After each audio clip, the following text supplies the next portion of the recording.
예수님은 십자가 지시기 전 사랑하는 제자들에게 사흘 만에 부활할 것을 말씀하셨습니다.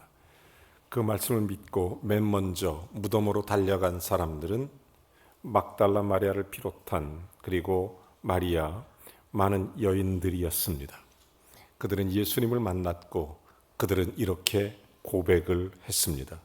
이 시간 우리 여자들 함께 고백해 보겠습니다.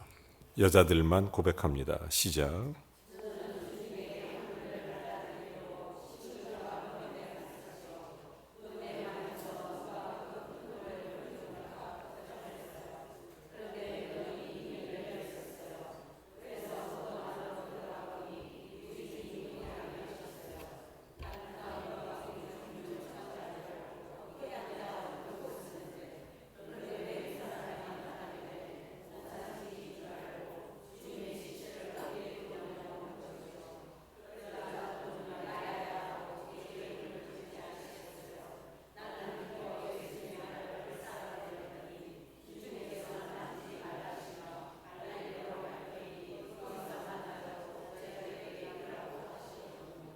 네, 아멘. 1절과 2절은 여자들만 찬양하고 3절은 다 같이 합니다.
삼절 다 같이 합니다.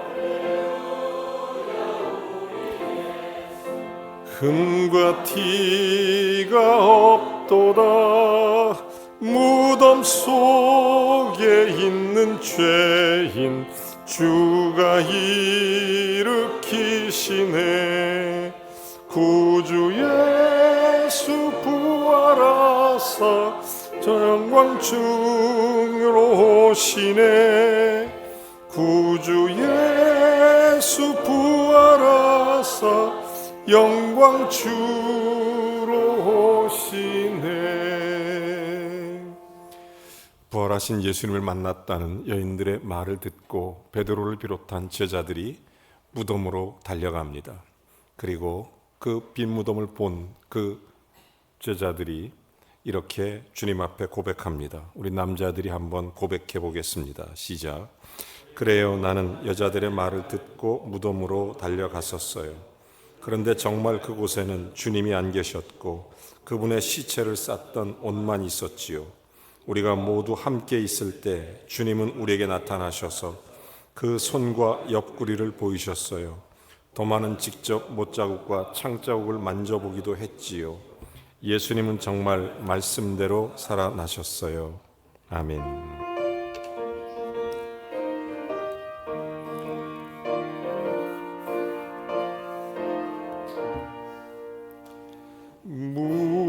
무덤에 머물러 예수 내 구주 새벽 기다렸네.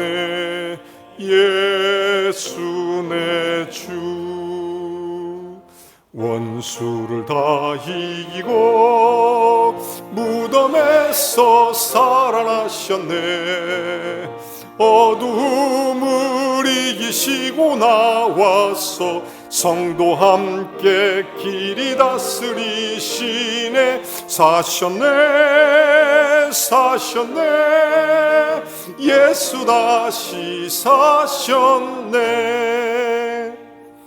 헛되이 지키네 예수 내 구주. 헛되이 봉하네 예수 내 주. 원수를 다 이기고 무덤에서 살아나셨네. 어두움을 이기시고 나와서 성도 함께 길이 다스리시네. 사셨네, 사셨네, 예수 다시 사셨네. 다 같이 거기 못 가두네 예수 내 구주. 우리를 살리네 예수 내 주.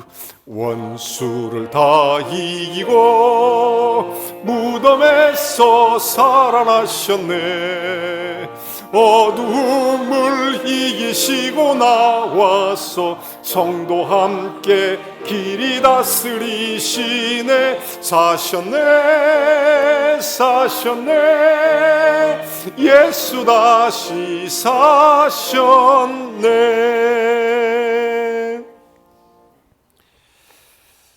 십자가 지신 예수님 보고 제자들 몇 명은 실망해서 고향으로 돌아가고 있었습니다. 그때 엠마오로 내려가던 제자들에게 예수님이 나타나셔서 그 주님이 만나 주셨고 그 주님과 함께 다시 부활의 주님을 만나게 됐던 청년들의 고백입니다. 우리 청년들이 같이 고백하겠습니다. 시작. 그날 저녁이었어요. 나는 주님이 안 계신 예루살렘이 싫어져서 엠마오로 가고 있었어요. 그런데 주님께서 이것저것 묻기도 하고, 그러나 날이 저물어 함께 머물려고 들어가 주님께서 음식을 잡수실 때 떡을 축사하시고 떼어주셨지요. 그때야 우리 눈이 밝아져 주님이신 줄 알아보게 되었으나 그때는 이미 주님께서 그 자리에 안 계셨어요. 정말 예수님과 함께 이야기를 나눌 때 우리의 마음은 뜨거워졌지요. 다시 희망이 생기고 다시 살심이 생겨나 곧바로 예루살렘으로 달려갔지요. 이미 그때는 모든 제자들로 예수님을 만나 뵙고 기뻐하고 있었답니다. 주님께서 정말 살아나셨어요. 예수님 부활하셨습니다. 그래서 우리의 다음 세대에게도 주님의 부활이 복음일 줄로 믿습니다. 우리 청소년 어린이들이 함께 고백합니다. 시작.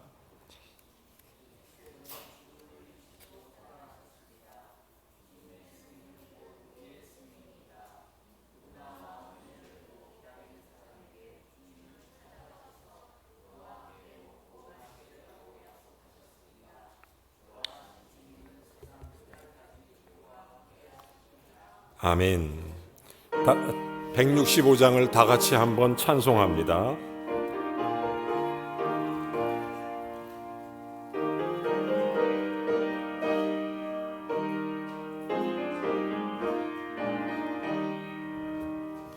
주님께 영광, 다시 사신 주, 사망 권세 모두 이기시었네. 흰 옷 입은 천사 돌을 옮겼고 누우셨던 곳은 비어 있었네.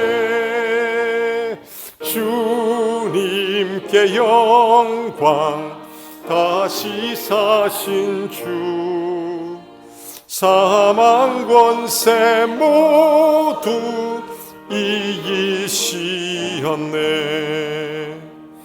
부활의 주님 나타나신사 두려움과 의심 물리치셨네. 주의 교회 기뻐 찬송하여라. 누시사신 주님 죽음 이겼네. 주님께 영광 다시 사신 주 사망 권세 모두 이기시었네. 생명의 임금 영광의 주님 주님 없는 삶은 헛될 뿐이라. 주의 사랑으로 세상 이기고 요단 건너 본향 가게 하소서. 주님께 영광 다시 사신 주 사망 권세 모두 이기시었네.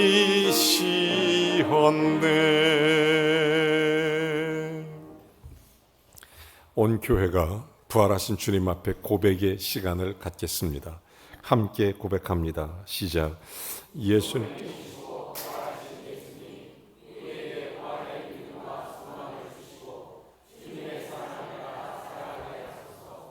주님의 부활을 기다리며 주님께 정성껏 드리는 우리에게 부활의 영광과 기쁨을 간직하게 하소서. 아멘. 그래서 잠깐 일어나셔서 하나님 말씀 고린도전서 15장 1절부터 11절 중에 1절부터 4절까지만 같이 봉독하겠습니다. 우리 한음성으로 읽겠습니다. 같이 읽지요. 시작. 형제들아, 내가 너희에게 전한 복음을 너희에게 알게 하노니 이는 너희가 받은 것이요 또 그 가운데 선 것이라. 너희가 만일 내가 전한 그 말을 굳게 지키고 헛되이 믿지 아니하였으면 그로 말미암아 구원을 받으리라. 내가 받은 것을 먼저 너희에게 전하였노니 이는 성경대로 그리스도께서 우리 죄를 위하여 죽으시고 장사 지낸 바 되었다가 성경대로 사흘 만에 다시 살아나사. 아멘. 자리에 앉아주시기 바랍니다. 필라델피아 침례교회에 시무하셨던 유명한 로버트 로우리라는 목사님이 계십니다. 이분이 굉장히 유명한데 이분이 쓴 찬송가, 우리가 익히 잘 알고 있는 찬송가들이 많아요. 나의 죄를 씻기는 예수의 피밖에 없네. 또 나의 영혼이 은총 입어 중한죄짐 벗고 보니. 다 로버트 로우리 목사님이 쓴 찬송입니다. 또 여러 해 동안 주 떠나 이런 찬송, 그다음에 울어도 못하네. 우리 찬송가에만 무려 8곡 이상이 로버트 로우리 목사님이 쓴 찬송입니다. 이분이 1840년 남북 전쟁 한참일 때 목사님이시니까 전쟁통에 죽는 병사들이 많이 있었습니다. 그래서 전장에 장례식을 집례하러 전쟁터에 나가게 됩니다. 전쟁터에 가보니까 참혹한 현장이 차마 눈 뜨고 볼 수 없습니다. 근데 가만히 보니까 죽은 사람 장례도 중요하지만 그저 다치고 병상에서 울부짖고 있는 부상병동을 돌보는 게 더 급한 일이었습니다. 장례식을 뒤로 제쳐놓고 거기서 부상병동을 돌보면서 그 병자들을 살리는 일에 자기가 간호도 하고 기도도 해주고, 이 목사님이 군목같이 그렇게 열심히 거기서 일을 합니다. 너무 열심히 일하다 보니까 이분이 과로해서 자기도 쓰러졌습니다. 자기도 병상에 눕게 된 겁니다. 자기도 죽게 생겼어요. 그때 환상 가운데 주님을 만납니다. 주님이 이런 얘기를 하세요. 주님, 나도 살려주고 여기 부상 병동에 있는 이 병사들도 주님 좀 살려주십시오. 주님 살려주십시오. 이렇게 간절히 외칩니다. 그때 하시는 말씀이 로우리야, 내가 살아있느니라. 그러면서 이렇게 말하죠. 내가 어둠을 물리치고 살아났느니라. 나는 내 속에도 살아있고 지금도 살아있느니라. 그때 놀라운 부활의 체험을 합니다. 그리고 자리에서 힘을 얻고 다시 일어나서 거기서 열심히 병상에 환자들 돌보고 목사님으로서 기도하고 이런 사명을 잘 감당해요. 그때 주님이 성경 말씀 하나를 주십니다. 그게 누가복음 24장 5절과 6절의 말씀입니다. 어찌하여 살아있는 자를 죽은 자 가운데서 찾느냐? 그는 여기 계시지 않고 살아나셨느니라. 이 말씀 붙들고 이 사람이 벌떡 일어납니다. 그러면서 또 하나의 찬송가가 탄생하게 되는 것입니다. 부활절이 되면 전 세계의 모든 사람들이 이 찬송을 부릅니다. 저도 여러분도 부활의 아침에 정말로 주님 앞에 끝없이 찬송하고 싶은 그 간절함을 담은 바로 그 노래가 이렇게 나오게 된 것입니다. 여러분 같이 한번 1절만 해볼까요? 무덤에 머물러 예수 내 구주라는 찬양입니다.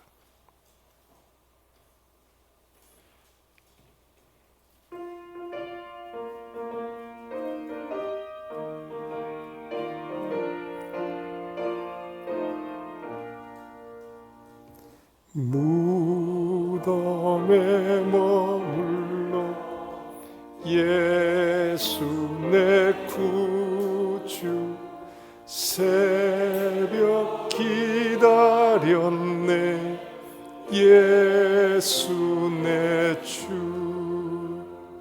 원수를 다 이기고 무덤에서 살아나셨네 어둠을 이기시고 나와서 성도 함께 길이 다스리시네 사셨네 예수 다시 사셨네. 극한 고통 속에서 만난 예수님, 그를 왜 죽은 자 가운데서 찾느냐? 여기 계시지 않고 살아 계시느니라. 오늘 살아계신 주님 만나기를 주의 이름으로 축원합니다. 저는 지난 6주간 사순절의 기간을 보내며 예수 그리스도의 형상을 단 한 절이라도 담고 싶어서 주님의 십자가를 묵상하며 지냈습니다. 주님의 고통을 100만 분의 1이라도 이해하고 함께 체험하고 함께 주님을 깊이 경험하기 위해서 주님을 깊이 묵상했습니다.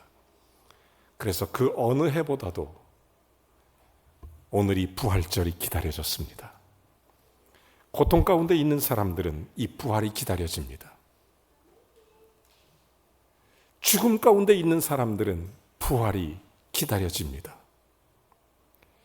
저는 오늘 이 아침에 주님의 부활을 기다리며 끝없이 찬양했습니다. 얼마나 좋은지. 밤새 잠을 못 잘 정도로 주님의 부활이 기다려졌습니다. 여러분, 예수님 다시 사셨습니다.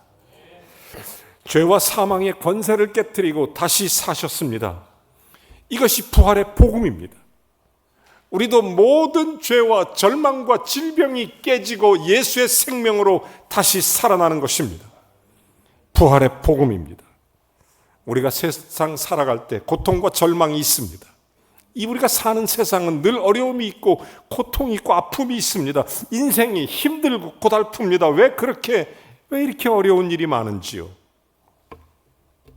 그러다 보니까 사람들의 마음에 평안이 없고 기쁨이 없고, 그런데 예수님은 이렇게 말하죠. 내가 온 것은 양으로 생명을 얻게 하고 더 풍성히 얻게 하려는 것이니라. 예수님은 더 좋은 것을 주시고 싶어 하는데 왜 우리의 삶에는 고통이 있고, 왜 우리의 삶에는 외로움이 있고, 왜 우리의 삶에는 아픔이 있고 슬픔이 있지만, 놀랍게도 예수 그리스도는 십자가를 지시고 사망 권세에서 부활하실 때, 이 부활 신앙을 가질 때 우리의 이 모든 문제가 단 한 번에 해결될 수 있다는 사실을 가르쳐 주는 것입니다.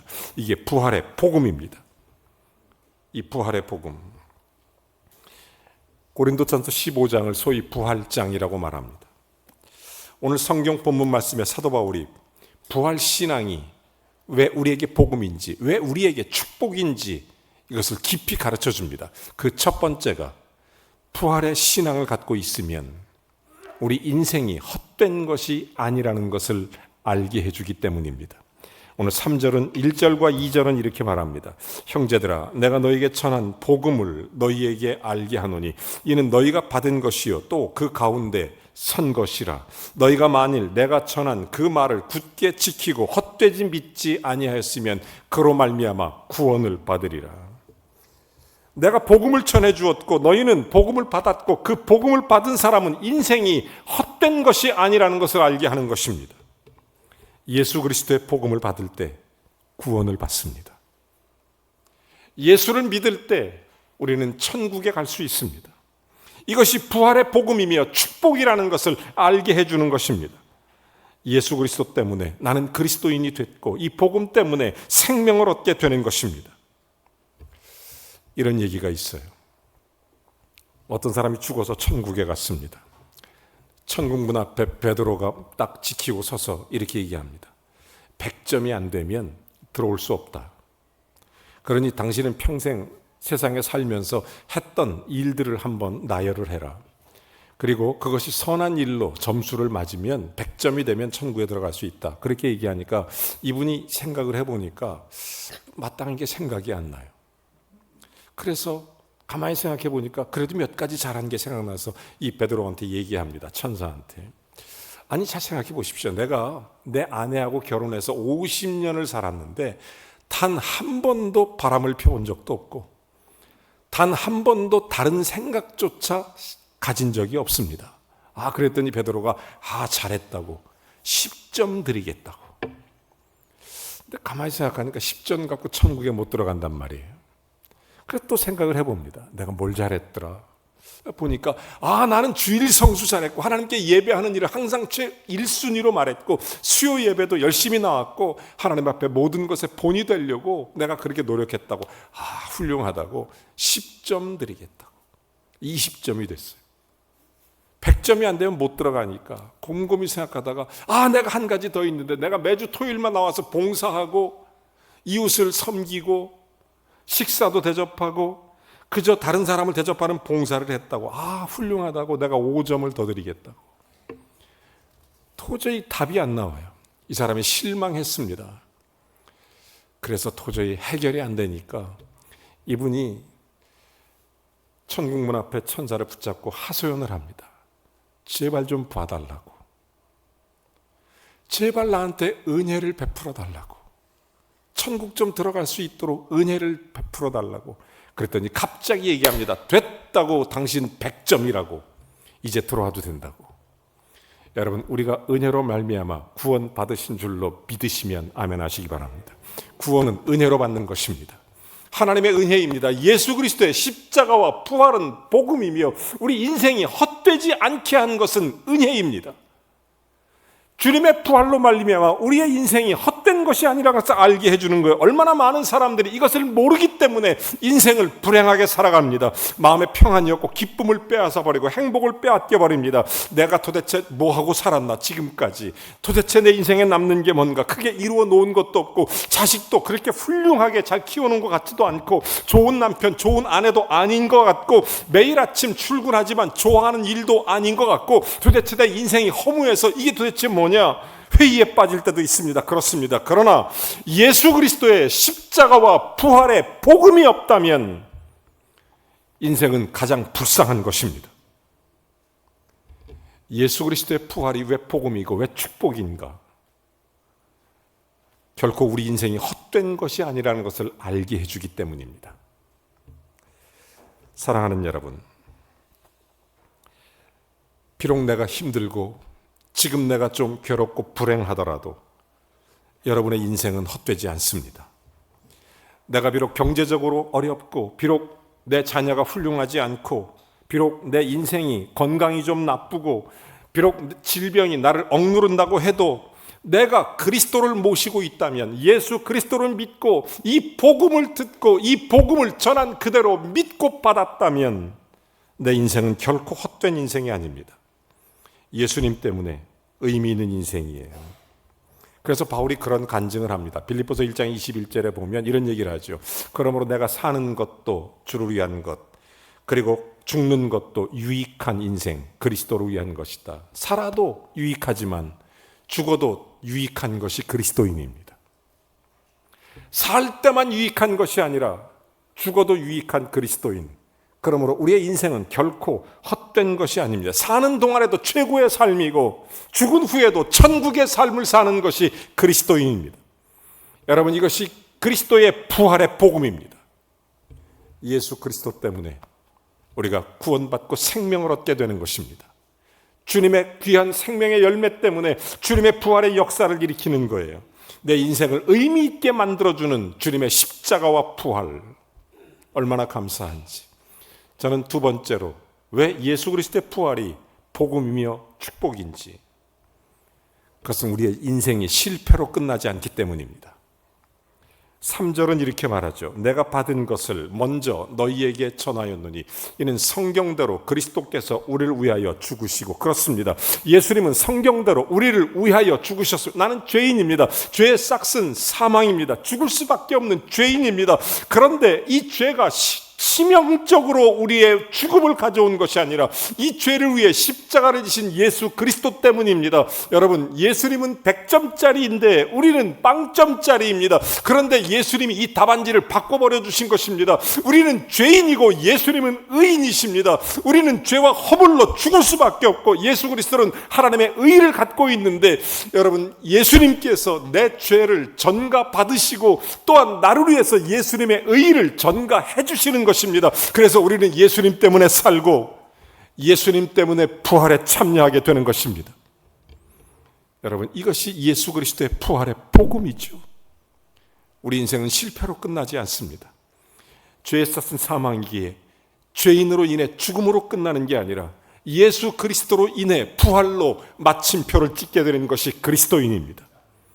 예수 그리스도의 부활의 은혜가 임하는 것입니다. 예수 믿고 구원받는 이 거룩한 은혜, 내 죄가 그리스도에게 전가되고 그리스도의 의가 나에게 전가되는 것입니다. 내 사망이 그리스도에게 전가돼서 십자가를 지셨고 그리스도의 의가 나에게 전가돼서 나는 생명을 얻은 것입니다. 예수님 때문입니다. 예수님의 십자가와 부활로 우리는 우리 인생이 결코 실패로 끝나지 않는다는 것, 이것이 부활의 신앙을 갖고 있는 자들의 축복입니다. 세 번째, 부활이 왜 복음이며 축복이냐면 죽음이 최후가 아니기 때문입니다. 인생이 길면 100년 산다고 해도 이 부활이 역사적 사실 아닙니까? 한번 죽으면 끝난다고 생각하십니까? 그렇지 않습니다. 예수님 분명히 죽으셨죠. 아버지여, 내 영혼을 주의 손에 의탁하나이다. 로마의 병정들이 예수님의 죽음을 확인하기 위해서 옆구리를 찔렀습니다. 그들은 프로들입니다. 실수하는 사람들이 아니에요. 예수님 분명히 죽었어요. 확인했습니다. 빌라도는 무덤을 봉쇄했습니다. 아무도 열지 못하도록. 그리고 봉인으로 완전히 도장을 찍어놨습니다. 그리고 그 봉인을 뜯거나 봉인을 옮기면 그도 십자가에 처한다고 분명히 방을 내렸습니다. 그리고 적어도 로마의 병사들, 프로들이 12명이 그 문 앞을 지키고 있습니다. 어떤 사람은 예수님이 숨이 끊어지기 전에 무덤 속에 있다가 나왔을 것이다. 어떤 사람은 예수님 제자들이 훔쳐갔다. 초대교회도 그런 루머들이 있었어요. 하지만 어림없는 얘기입니다. 예수님 부활을 목격한 증인들이 있기 때문입니다. 여러분, 오늘 성경에 보면 4절 이렇게 얘기합니다. 성경대로 사흘 만에 다시 살아나사. 5절, 게바에게 보이시고 후에 12 제자에게와 6절, 그 후에 500의 형제에게 일시에 보이셨고 지금까지 대다수는 살아있고. 7절, 그 후에 예수님 동생 야고보, 그 후에 모든 사도, 그리고 8절, 맨 나중에 만삭되지 못한 자와 같은 나에게도 보이셨느니라. 여러분, 적어도 500여 명, 아마 예수님 부활 승천하실 때 감린산에 있었던 그들일 것입니다. 그들 중에 태반은 살아있다는 거죠. 왜냐하면 고린도 전서가 기록된 것은 AD 한 60년, AD 58년부터 60년 사이에 기록된 것이니까. 예수님 십자가 지시고 적어도 한 20년이 지났으니까 절반은 살아 있었을 거예요. 절반 이상. 증인들이 있습니다. 무엇보다도 사울이라는 이름을 가졌던 사도 바울은 예수님의 증인된 것은 더욱 확실한 것입니다. 원래 이 사도 바울은 예수님 핍박하던 사람이었습니다. 그는 교회를 핍박하고, 그런데 주님을 만났을 때 완전히 변화된 것입니다. 그는 부활이 예수님의 역사적 증명이고 사실인 것을 증언합니다. 계속 증언하는 거예요. 미국의 테네시 주립대학 의과대학 교수님이신 모리스 롤링스 박사님이라는 분이 계십니다. 이분이 심장병 전문의이신데 응급실에서 죽음의 사선을 넘는 환자 300명, 그들이 깨어난 이후에 혼절했다가 깨어난 이후에 300명을 인터뷰했답니다. 인터뷰를 했는데 절반가량이 마귀를 보고 왔다든지 지옥을 보고 왔다든지 이런 얘기를 합니다. 그들의 한결같은 증언에 철저한 무신론자였던 이 롤링스 박사님이 실제로 지옥이라는 게 도대체 뭔지 궁금해졌습니다. 너무 마음이 이상해요. 어느 날 역시 죽음의 자리에 갔다가 깨어난 한 사람을 인터뷰하는데 이분이 깨어나자마자 이 의사 롤링스 박사님 붙잡고 얘기합니다. 제발 나를 놓지 말아달라. 나는 절대로 거기를 못 가겠다. 난 거기는 못 간다. 무서워서 못 간다. 이분이 거기서 그런 얘기를 합니다. 죽음 이후의 삶이 있다는 것을 인정하고 이분이 신앙을 갖게 돼요. 예수를 믿습니다. 그러면서 이렇게 얘기해요. 지옥은 분명히 있습니다. 예수님의 부활은 천국이 있다는 것을 분명히 가르쳐 주실 뿐만 아니라 지옥이 있다는 것도 가르쳐 주는 것입니다. 여러분, 예수 믿으면 천국입니다. 믿지 않으면 지옥입니다. 우리가 부활신앙을 가지게 되면 우리의 죽음이 마지막이 아니라는 것을 분명히 압니다. 왜 부활이 복음입니까? 우리의 죽음이 마지막이 아니라는 거죠.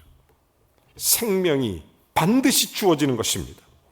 우리 인생이 6자짜리 관으로 끝나는 게 아닙니다. 예수의 생명으로 정말 말 그대로 엔터럴 라이프죠. 영원한 생명을 주십니다. 끝없는 주님의 영원한 천국이 기다립니다. 이게 부활의 복음이죠.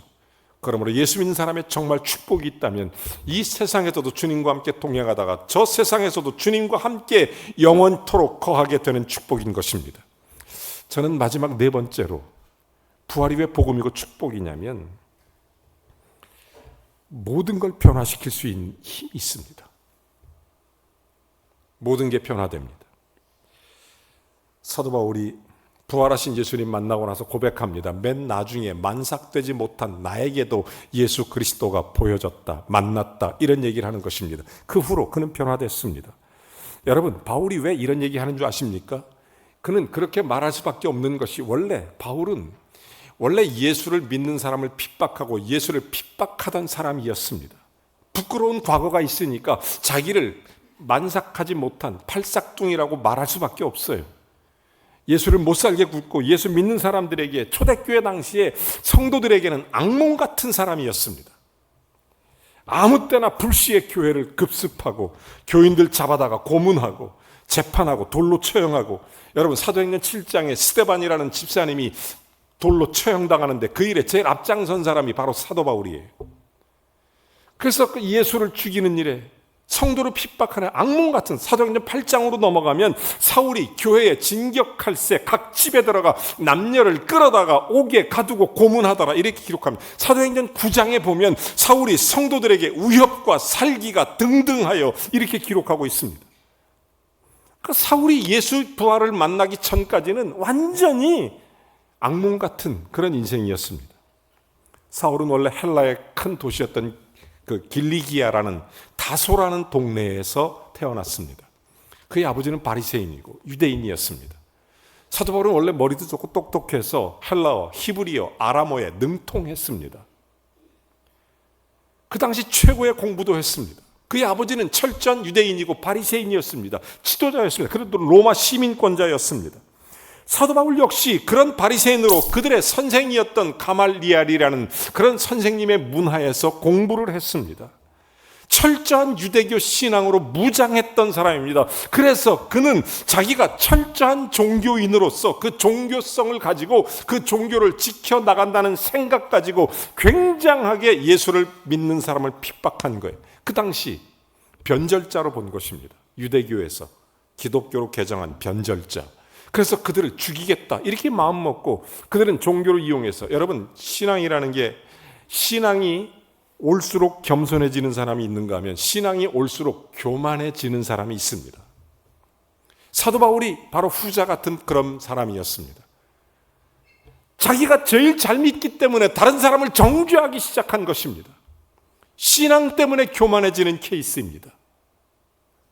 신앙 때문에 겸손해지는 사람도 있죠. 그런 분들이 얼마나 많아요. 얼마나 은혜가 됩니까?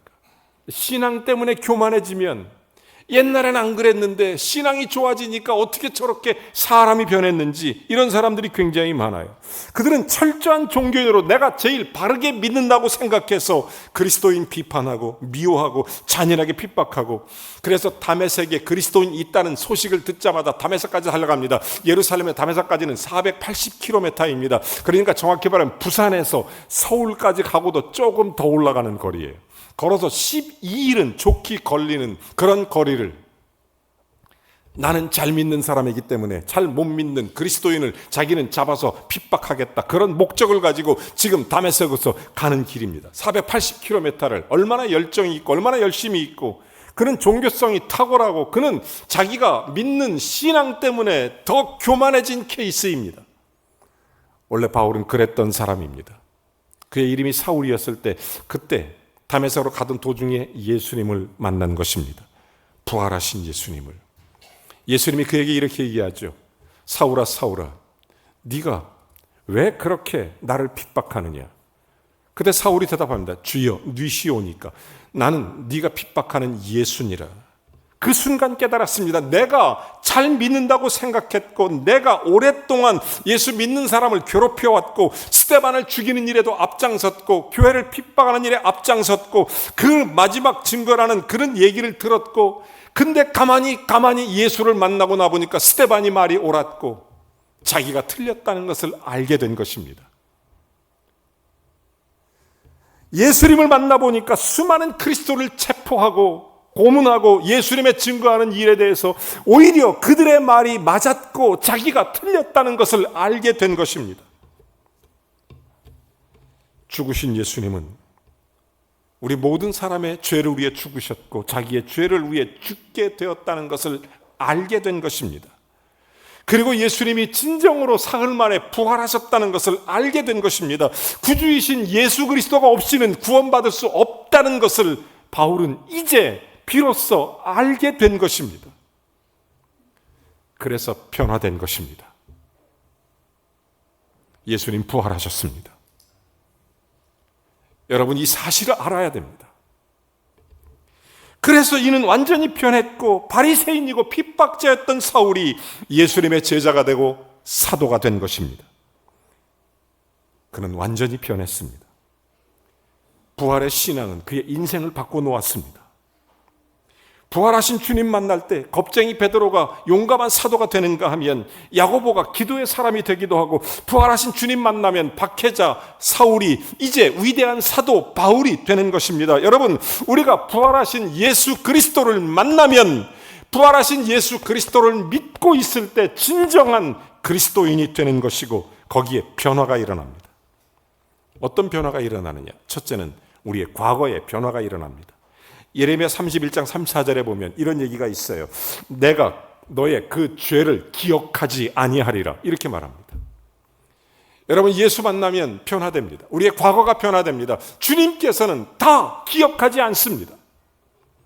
우리의 죄를 도말하여 씻어주시는 하나님의 은혜가 있음을 믿으시기 바랍니다. 그리고 부활하면 현재가 변화됩니다. 우리가 문제 없는 사람이 없잖아요. 그러나 어려운 문제가 있어도 그 문제를 해결하시는 약속하신 하나님을 붙잡고 승리할 수 있게 되는 것입니다. 바울은 지금까지 모든 특권을 포기하고 그래서 그리스도의 사람이 되는 것입니다. 엄청난 변화였습니다. 그가 변화를 받았더니 오히려 박해가 기다리고 있었습니다. 오히려 핍박이 기다리고 있었어요. 그때 바울이 로마서 8장 35절에 이런 얘기를 하죠. 누가 나를 아무리 그래도 그리스도의 사랑에서 끊을 수 있겠느냐. 환난이나 기근이나 적신이나 위험이나 칼, 그 어떤 것도 나를 사랑에 끊을 수 없느니라. 그러면 37절에 이어서 이런 얘기를 합니다. 이 모든 일에 우리를 사랑하시는 이로 말미암아 우리가 넉넉히 이기느니라. 여러분, 부활의 예수님 만나면 우리가 어떤 일이든지 이겨낼 줄로 믿으시기 바랍니다. 예수 그리스도의 부활의 능력이 나와 함께하면 나는 그 속에서 그리스도의 역사로 일어나는 것입니다. 그뿐 아닙니다. 우리가 부활의 예수님이 나와 함께 하실 때 우리의 인격도 변화됩니다. 사람은 원래 잘 안 변하는데 주님의 능력이 임하면 변합니다. 예수 그리스도가 내 안에 임하면 내 방식대로 살던 것들이 이제 그리스도의 십자가와 함께 죽고 그리스도의 부활과 함께 다시 살아나게 되는 것입니다. 그래서 바울이 자기의 모든 것을 분토처럼 여긴다고 고백하는 것입니다. 여러분, 사람 잘 안 변하지 않습니까? 그런데 예수 믿고 예수의 부활의 능력이 내 안에 임하면 그때 진짜로 변하게 됩니다. 예수님의 사람이 되는 것입니다.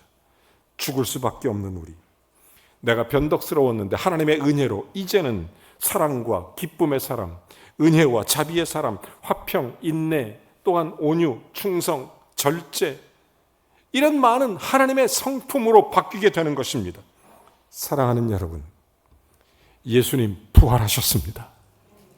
우리에게는 복음이며 축복입니다. 부활하신 예수 그리스도를 믿는다는 것, 그리고 내가 그 부활의 의미를 깨닫고 부활 신앙을 갖는다는 것, 바울이 그래서 훗날 이렇게 얘기합니다. 나는 이제 그리스도와 함께 죽고 그리스도와 함께 사느니라. 예수님 부활하셨음을 믿으시기 바랍니다. 나도 부활할 줄로 믿으시면 아멘 하시기 바랍니다. 이것이 부활의 복음입니다. 이 부활은 인생이 헛된 것이 아니라는 것, 내 인생은 결코 실패가 아니라는 것, 인생이 죽음이 끝이 아니라는 것, 그리고 예수 그리스도 안에 호련히 변화되어 주님과 함께 거하는 축복이 있습니다. 이 부활이 오늘 여러분의 삶에 임하기를 바랍니다. 이 부활이 우리 교회에, 이 대한민국에, 전 세계에, 무엇보다 우리의 모든 가족들에게 예수의 생명으로 능력 가운데 임하기를 주의 이름으로 축원합니다. 주님 살아계십니다. 내 속에, 그리고 여러분 속에, 그리고 영원히 함께 계십니다. 함께 찬양하겠습니다.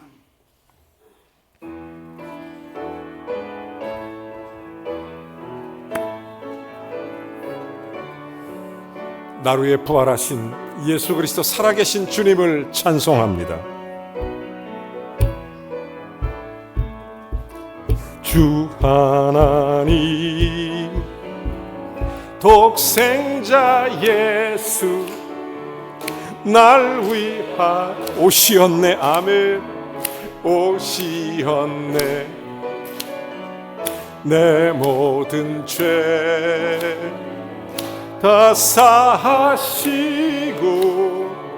죽음에서 부활하신 나의 구세주, 살아계신 주,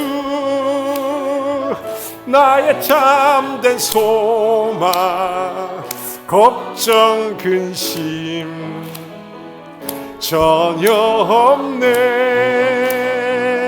사랑의 주내 갈 길 인도하니 내 모든 삶의 기쁨 늘 충만하네. 아멘. 주 안에서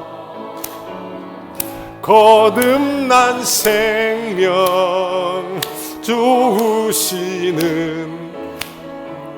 주의 사랑 참 기쁨과 확신 가지고 예수님의 도우심을 믿으며 살리. 살아계신 주 나의 참된 소망, 걱정 근심 전혀 없네. 사랑의 주내 갈 길 인도하니 내 모든 삶의 기쁨 늘 충만하네. 그 언젠가 주 뵐 때까지 주를 위해 싸우리라. 승리의 길 멀고 험해도 예수님의 도의 앞길 지켜주시리. 아멘. 살아계신 주 나의 참된 소망, 걱정 근심 전혀 없네.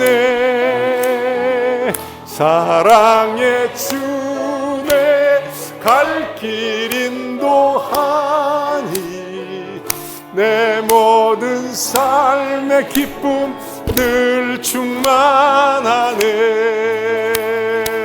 할렐루야.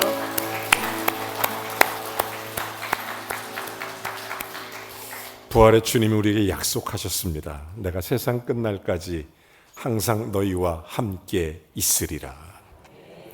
우리는 살아서도 주님의 부활을 경험하며 언젠가 주님 앞에서 영원히 왕노로 탈 때까지도 영원한 생명으로 축복하시는 주님, 이 부활의 복음이 여러분의 모든 어두움을 오늘 깨트리기를 바랍니다. 이 부활의 빛이 생명을 허락하며 우리로 하여금 다시 일어나 하나님께 영광 돌리는 새 능력을 부어주시기를 주의 이름으로 축원합니다. 하나님 아버지 감사합니다. 이 거룩한 부활의 아침에 주를 영화롭게 하며 믿음의 견고히 서서 예수 그리스도의 부활을 외치며 우리로 산 증인 되도록 부활의 주님이 내 안에 그리스도의 영광으로 나타나게 해 주시옵소서. 부활의 의미를 깊이 알아 내 속에 그리스도의 일들이 펼쳐져 가게 하시고 나를 통해 주님의 영광을 향한 축복의 통로가 되게 하옵시며 내 속에 살아계신 주님이 나로 인하여 영광을 받으시고 우리를 인하여 증거되게 하옵소서. 부활이 우리에게 얼마나 축복인지를 알게 하심을 감사합니다. 이 부활의 복음으로 다시 일어나 다시 시작하고 다시 영광으로 주를 향해 믿음의 새 힘 얻고 돌아가게 해 주옵소서. 오늘 부활의 새 능력을 부어주시며 주님의 권능과 주님의 언약 새 피조물로서 주님 앞에 새롭게 된 부활의 증인으로 기쁨 가운데 하나님 앞에 영광 돌리는 거룩한 주님의 능력된 종들로 일어서게 하옵소서. 이제는 우리 주 예수 그리스도의 은혜와 하나님 아버지의 극진하신 사랑과 성령의 교통 내주 충만하심이 부활이 복음이며 축복인 것을 알아 그리스도와 함께 거하는 복된 성도 머리머리 위에 그들의 가정과 자녀와 일터와 산업 위에 예수의 생명의 능력이 부활의 권세가 그리스도 예수의 이름으로 임하기를 예수님의 이름으로 간절히 축원하옵나이다. 아멘.